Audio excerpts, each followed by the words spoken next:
Ask मुफ्ती तारिक मसूद। मैं अबू ज़ैबी में था, वहां एक शख्स ने इतना फितना डाला, उसने कहा इमाम के पीछे फातिहा पढ़ना ज़रूरी है, इमाम के पीछे फातिहा पढ़ना ज़रूरी है। हदीस में आता है मन कान लहू इमामुन फ़क़िरातुल इमाम मन लम यक़रा बिफ़ातिहतिल किताबी ला सलात लिमन लम यक़रा बिफ़ातिहतिल किताब। जो फातिहा नहीं पढ़ता उसकी नमाज नहीं होती। वो एक पठान भाई थे बेचारे, वो तो कह रहे हैं हमारे बाप दादा हमेशा इमाम के पीछे चुप करके खामोश खड़े होते हैं, हम तो नहीं पढ़ते फातिहा, हमारी नमाजें बेड़ा गर्क हो गया। वो मेरे पास आए, मैंने उसको मोहब्बत समझ, मैंने कहा देखो इमाम शाफी की तहकीक है कि इमाम के पीछे फातिहा पढ़ना ज़रूरी है, उनके पास भी हदीस है, और इमाम हनीफा की तहकीक है फातिहा पढ़ना ठीक नहीं है, उनके पास भी हदीस है। कह रहे नहीं हदीस सिर्फ उन लोगों के पास है, आप लोग के पास हदीस नहीं है। वो बेचारा बहुत पागल हो गया था। मैंने कहा क्यों नहीं है? मैंने कहा सही है, मुस्लिम की हदीस है इन्नमा जुइलल इमामु लियुतम्मा बिही, इमाम को इमाम इसलिए बनाया जाता है कि उसकी इक्तदा की जाए। इदा कब्बरा फकब्बिरू, जब तकबीर कहे तो तकबीर कहो। व इदा क़राअ फ़अनसितू, जब क़िराअत शुरू करे तो खामोश हो जाओ। व इदा रकअ फ़रकऊ, जब रुकू करे तो क्या करो? रुकू। मैंने कहा इसमें आपकी फातिहा कहाँ गई आपकी? फिर मैंने कहा दूसरी हदीस है मन कान लहू इमामुन फ़क़िराअतुल इमामी लहू क़िराअत, जिस शख्स का कोई इमाम हो तो इमाम की क़िराअत मुक़्तदी के लिए काफ़ी है। इसमें नबी ने जहरी और सिर्री में कोई फ़र्क बोलो नहीं किया। कह रहे ये तो मैं पहली दफा सुन रहा हूं, इतनी वाज़ेह हदीस है।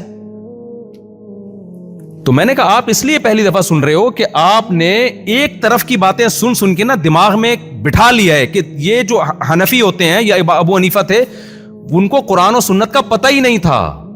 15वीं सदी के लोग बताएंगे अबू हनीफा को नहीं पता था, हमें पता है। ये आपने दिमाग में ना बिठा ली एक बात। तो यही हो गया आजकल के लोगों के साथ, एक चीज पहले फर्ज करते हैं फिर उसके दलाइल तराशना शुरू कर। हम तो फिर भी एहतराम करते हैं इमाम शाफी का, भाई उनकी भी दलील है। और ये जो हदीस में आता है मल्लम यक़रा बिफ़ातिहतिल किताबी, जो फातिहा नहीं पढ़ता उसकी नमाज नहीं होती, तो सही मुस्लिम के अल्फाज हैं मल्लम यक़रा बिफ़ातिहतिल किताबी फ़साइदा, जो फातिहा प्लस तिलावत नहीं करता उसकी नमाज नहीं होती। तो फिर तो आप ये बोलो कि इमाम के पीछे तिलावत भी करो। अब मेरे इस क्लिप के खिलाफ यकीनन एक क्लिप आ जाएगा मार्केट में, तो मैं क्लिप बाजियों का कायल नहीं हूं। मैं मानता हूं कि दूसरी तरफ भी दलाइल हैं, लेकिन इधर भी तो हैं। हम तो एतदाल से काम ले रहे हैं कि जो पढ़ रहा है अगर इमाम शाफी के मसलक को फॉलो करता है ठीक है भाई, हम तो इस पे फड्डे में ही नहीं पड़ते। मैंने तो जिंदगी शाफियों में गुजारी है। मैं जिस इलाके में रहा करता था बहुत ज्यादा शाफी लोग थे, तो वो आते थे रफुल यदैन करते थे, इमाम के पीछे फातिहा पढ़ते थे। मैंने अपने अब्बू से पूछा वालिद साहब से, भाई ये कौन है? उन्होंने कहा बेटा ये इमाम शाफी को फॉलो करते हैं, वो भी बरहक इमाम है। उस वक्त से वो बहस हमेशा के लिए क्या कर दी वालिद साहब ने? खत्म। तो हमारी उनसे दोस्तियां भी हैं, उनसे रिश्ते भी होते हैं, उनकी दावत में भी जाते। बहस क्या हो गई? खत्म। अगर मैं बहस शुरू कर देता और मेरा अब्बा कहता है बेटा इनको तो कुछ नहीं पता। हदीस में तो आता है जो इमाम के जो है ना, इमाम को इमाम इसलिए बनाया जाता है कि उसकी इक्तदा की जाए, लिहाजा जब वो क़िराअत शुरू करे तो खामोश हो जाओ, रुकू करे तो रुकू करो। ये इस हदीस को नहीं मानते।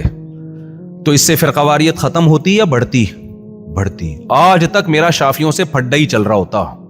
समझ रहे हो कि जो मसला अबू हनीफा और शाफी हल नहीं कर सके, वो 15वीं सदी के डॉक्टर और इंजीनियर हल करके देंगे कि आज हमने कुरान और सुन्नत हल करके रख दिया तुम्हारे सामने। कि कैसे कोई गैर मुस्लिम मुसलमान हो तो बोला यार ये तो तुम्हारे तो सारे घास खा रहे थे, अब आके 15वीं सदी के लोग तो बता रहे हैं तुम्हें कि ये सही क्या और गलत क्या है। तो इसलिए सबके पास दलाइल हैं भाई, लेकिन आप दिमाग, ये जो रफुल यदैन ना करने के दलाइल हैं बहुत मजबूत हैं, जैसे करने के हैं तो ना करने के भी हैं। ऐसा नहीं है कि बस आपने चंद हदीसें देख ली, लेकिन प्रॉपर वे में बात जब होती है तो फिर सामने आती है बात। क्लिप बाजियों में एक चीज चली जाती है, दूसरी नहीं आती।